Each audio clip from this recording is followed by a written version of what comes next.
Hi, how are you? Oh, hello, Brian Dannelly. How are you? You look marvelous, darling. Yeah, yep, doing great, doing great. Okay, right off the bat, we go way back. We originally met in 2004 at one of your very first Q&As before the wide release of Saved. And that is why we are here today in honor of you and the 20th anniversary of Saved. Seriously, honestly, how does that feel? It feels very feels you know what it feels like a very long time ago, and it feels frightening that the film still that we're still dealing with the same issues that the film dealt with 20 years ago. For those that need a refresher, Saved is a subversive coming of age film set in a Christian high school and stars Macaulay Culkin, Jenny Malone, Mandy Moore, Mary Louise Parker, Patrick Fugit, to name a few. But before we get into that, let's talk about Brian. Originally from Germany and came to the US at 11. Well, I was adopted there, so my parents were in Germany when they uh, adopted me, so that's how I ended up there. So, what inspired you to be a screenwriter and filmmaker?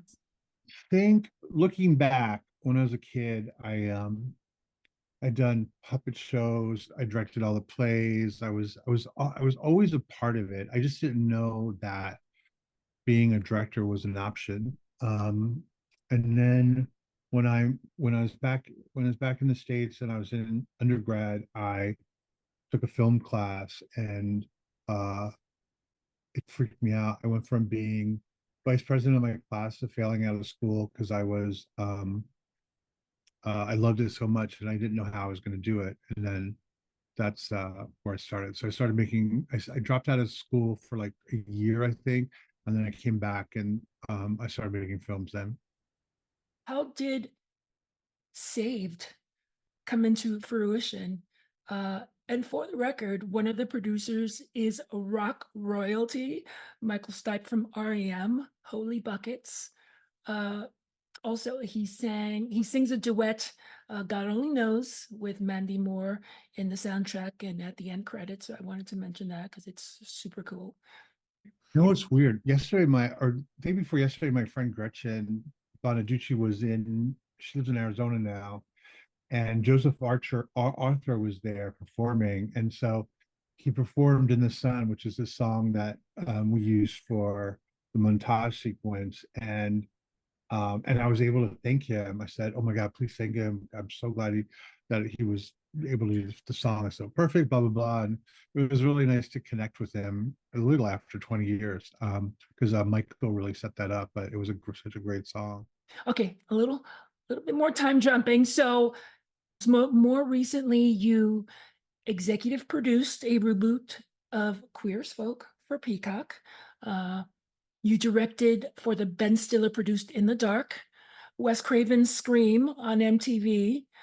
You also directed episodes of Diablo Cody's United States of Tara with the fabulous Toni Collette. I mean, oh my gosh. And for the record, some guy named Steven Spielberg was the executive producer on that. You know, good luck to him. Maybe he'll make it. Um, and you did work on another Showtime series, reuniting with Mary Louise Parker, who was also on Saved. So Weeds.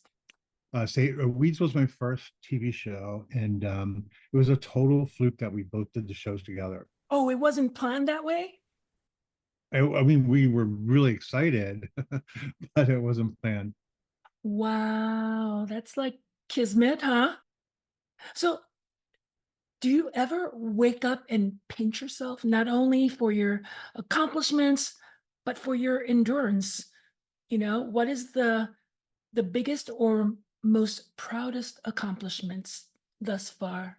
I've never felt like I had to pinch myself. It felt more like, it feels more like this is a blur and I'm not sure I can understand what's happening.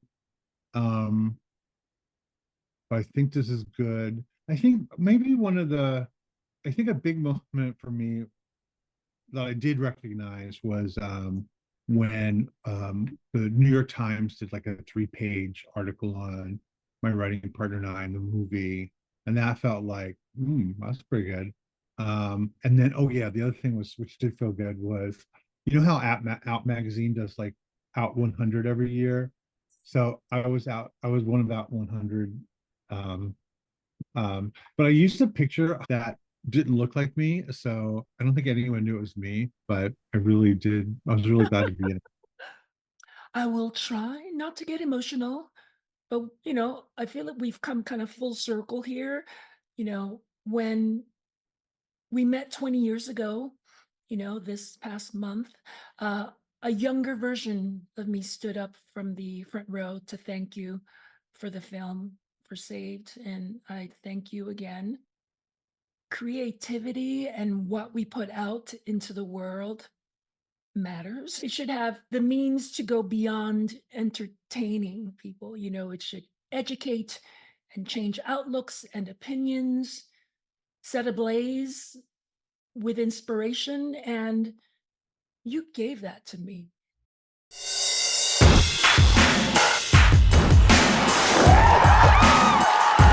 All right. Who's down with GOD?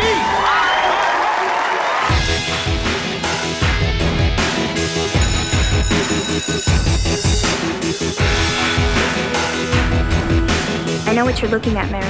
And Jesus does too. I still don't think he's supposed to be white. Of course he's white. Oh, gosh. Yeah, what's up, guys?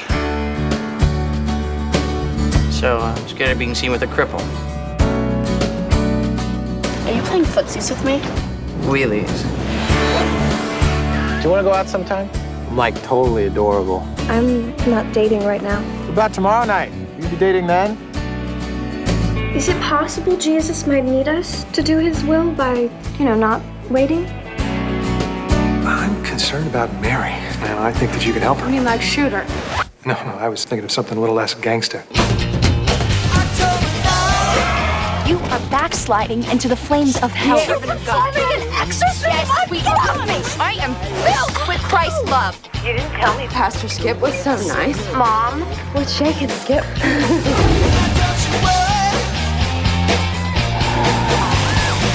Secondhand smoke kills. I'm counting on it. Jenna Malone, Mandy Moore, Macaulay Culkin, Patrick Fugit, Heather Matarazzo, Eva Amori, Martin Donovan, Mary Louise Parker.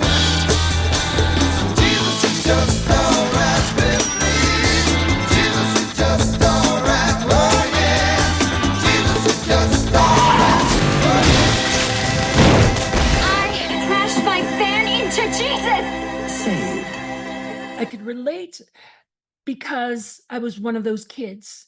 But, even though I did not go to a Christian high school, but I pretty much from birth, went through some, let's just say, severe traumatic religious abuses.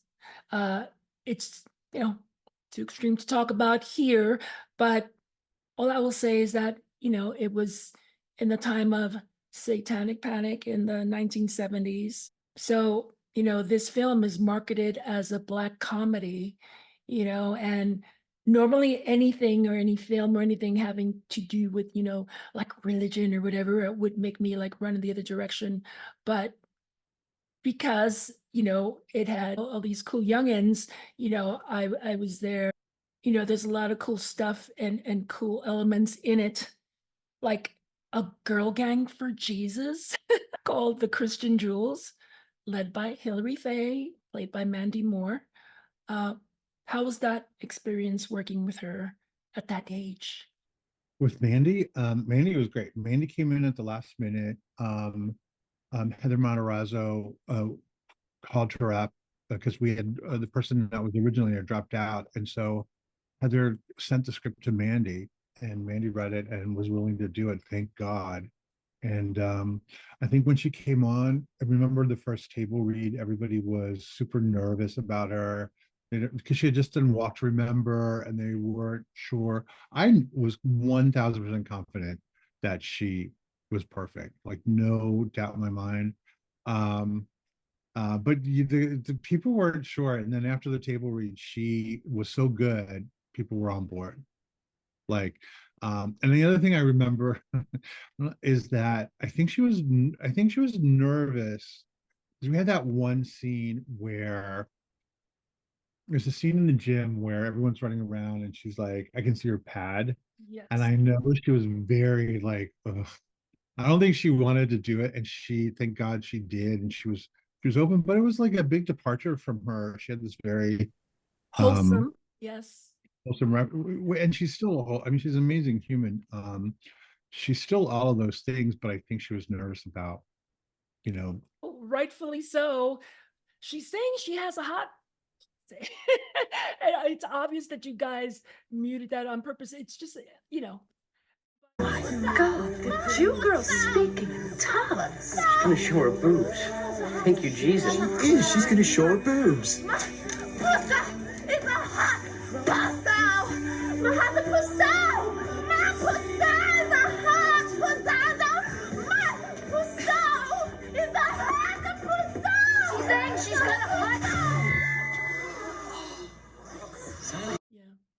When we were shooting that scene, all those kids in that scene didn't know what the scene was about. They were just like kids from the school who, we paid to be background. And so we were nervous that if they heard her say hot pussy, they were going to tell the school and the school was going to kick us out. I love so many elements and characters. And I love the Jewish student, Cassandra, played by Eva Amori, forced by her parents to either attend a Christian school or, I guess, rehab. I adore the coupling between her and Macaulay Culkin's wheelchair-bound Roland. Roland! Don't let go of my chair. I'm gonna tell everybody you touched me inappropriately while helping me in the bathroom. Oh, really? Is that supposed to embarrass me? I'm just tired of you pushing me around. Oh, well, maybe I'm tired of pushing you around. He's all yours! Oh, thanks. Call me later, okay? He doesn't appreciate one thing you do for him. Yeah, without the strength and love that Jesus provides me, do you really think Cassandra's going to be able to take care of him? No way. She's just going to end up hurting him. By the look of the bruises on his neck, she already has. Tia, please. What are you supposed to be? Roller skate. I've got something to show you. You do?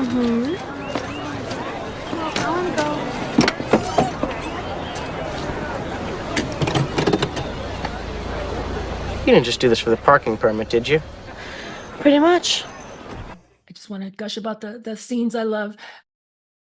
For those that, don't know, the main storyline revolves around, teenage Mary, Jenna Malone, having sex with her boyfriend after he confesses underwater, by the way. Yeah, my turn. Okay. Ready?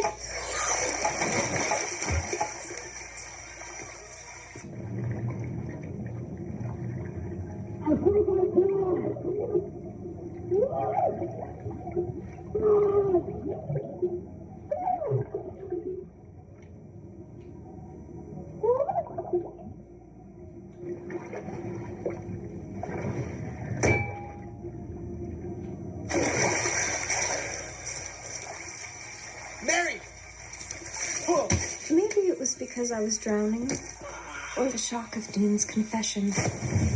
But at that moment, I had a vision.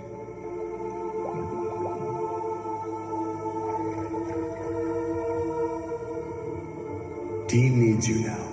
You must do all you can to help him.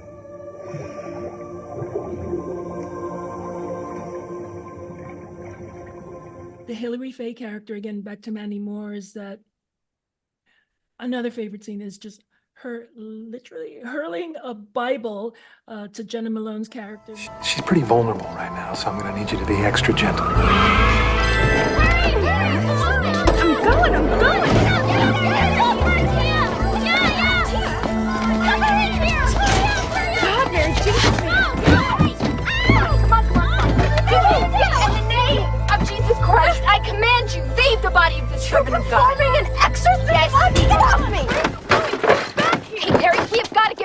evil in you. It's God's will. God's will. Christ died for your sins. Okay, wait a second. So are you not going to accept our intervention here? Kidnapping? No. You are backsliding into the flames of hell. You've become a magnet for sin. We've all witnessed it. Yes. Sure. Veronica acting all pure. What about last spring break at the Promise Makers rally, huh? Oh my God, you are making accusations as we're trying to save your soul. Mary, turn away from Satan. Jesus, he loves you. You don't know first thing about love. I am filled with Christ's love. God, you are just jealous of my success in the Lord. This is not a weapon, you idiot. The comeback line for Mary of "This is not a weapon, you idiot" is just like, I think that's where, when I was in that theater, that's when I fell in love with you, with the movie, everything. It was like, gosh, someone said it. And it's like, for a kid like me who could never speak back about these certain things, hearing that has always stayed with me. And I'm just so grateful. We wrote a sequel to it, or we have an outline for a sequel to it, and which I love. I love it so much. It sort of combined where the characters from the original movie are with Jenna's daughter. They have to return back to that community, and her daughter has to attend school in that community. It's not a religious school; it's a regular school, but then Heather Matarazzo's character played this Marjorie Taylor Greene character who's trying to get to school. It was so good. And MGM, unfortunately, look, Orion and MGM it was a nightmare to get made the first time. Nobody wanted to make it. Same thing this time. I heard that what I heard was that they didn't think there was an appetite for the movie, which makes me crazy. I'm like, you know what's going on in the world, right?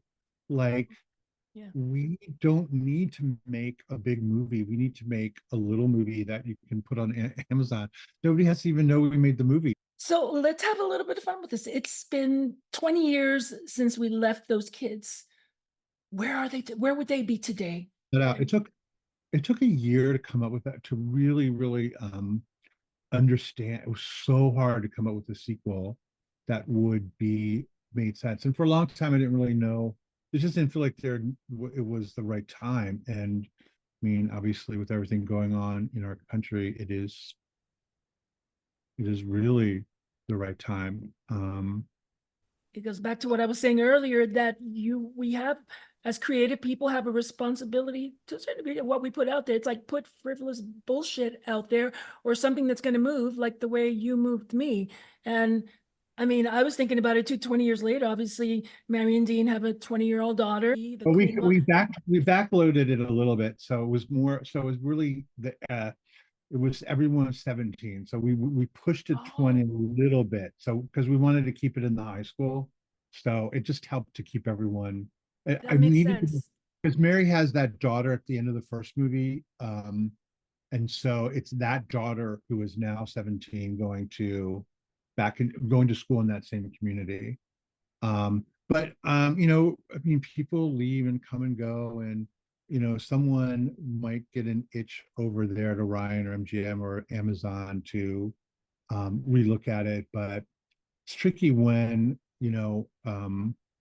the rights went back to MGM after 7 years. So it's very hard not to have the rights to your own characters and world. And so there is a sequel that exists. We love the idea of the whole cast coming back, seeing where they are. We try to be really respectful, especially for Mandy Moore's character. Hilary Fagos is beautiful. I'm gonna.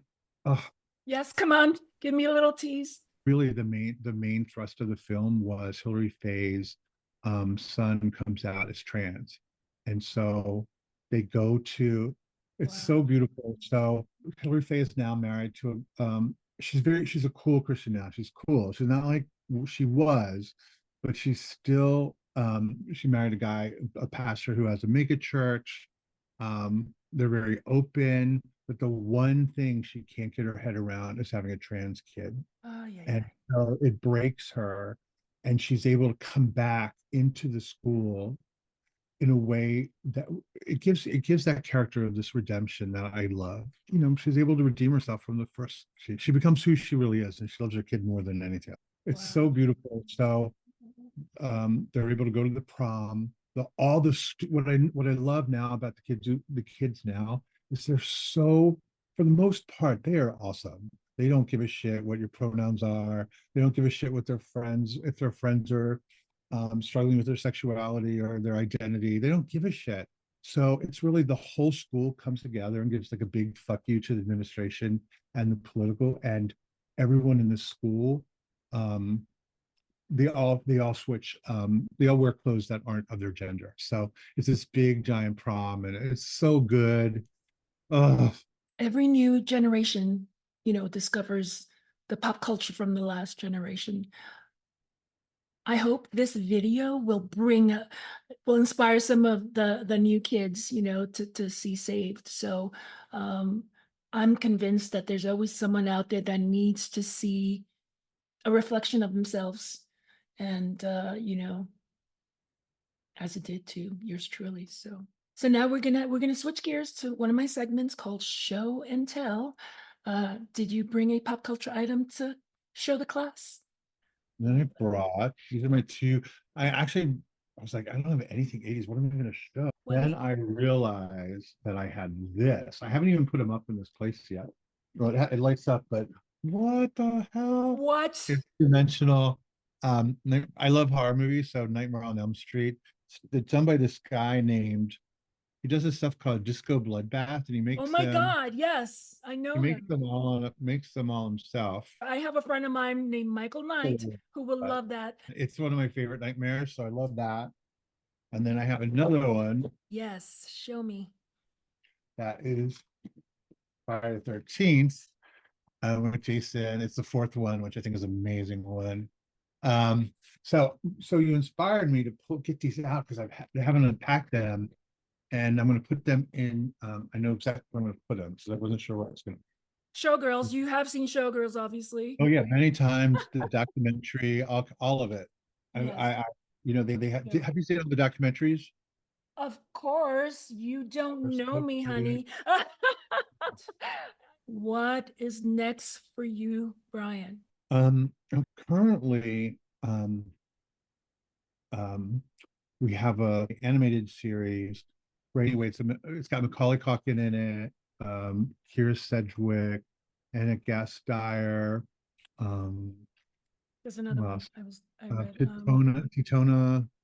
Oh, Lance Bass. Lance Bass is in it. Uh-huh. So we had all those. So that's sort of in out there in the world. I'm doing we have a project with 3POS, which is called UFO. It's about a ufologist and a lawyer who have to drive to Boise to save the planet after one of them is abducted by UFO. But it's really about my writing partner and I. We've been friends for almost 30 years, so it's sort of about that friendship, because we were very different people. But I love it. UFO. It's YOUF period O period. You fuck off. UFO. I love that. And yeah, it's I've just what I've been working on today. And then we have another project with a producer, and it's Mike Clemens, and the project is called Bunkerland, which is about the poorest, richest family in an underground bunker after the apocalypse. Anyway, and then I'm going off to shoot my favorite show in Vancouver. It's a show called School Spirits. Oh, amazing producers and creators and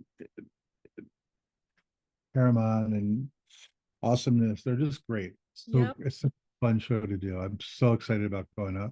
Yay. Well, listen, thank you for taking time out of your day. It's been a long time. I mean, hello, 20 year, this is our 20-year anniversary as well. and Crazy. And I'm excited to see what's coming next. I'll always root for you. And thank you so much for doing this. I'm a big fan of yours. I'm so glad you're doing a podcast. That's super fun. And I love your music. You know, I've been listening to Wild Horses on. I have I keep every season. I keep some music that I listen to, and yeah, I was like, oh, I was nervous to listen to it. I was like, oh, it's good. Thank you. Bye, everyone. Give everyone a hug. Thank you. Bye. Bye. Thank you.